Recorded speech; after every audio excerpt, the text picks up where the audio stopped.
காசு பணம் இல்லாதவன் ஏழ மகன்தான். அவன் காட்டோரமா ரோட்டோரமா படுத்து தூங்குறான்.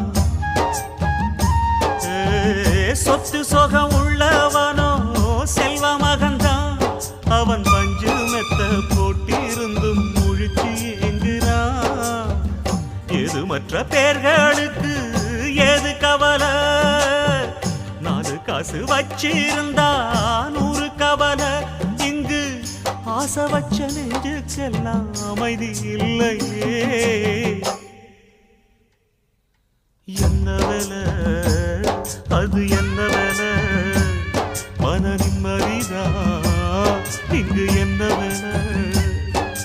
எந்த கடை அது எந்த கடை, அதை விற்கிறது இங்கு எந்த கடை.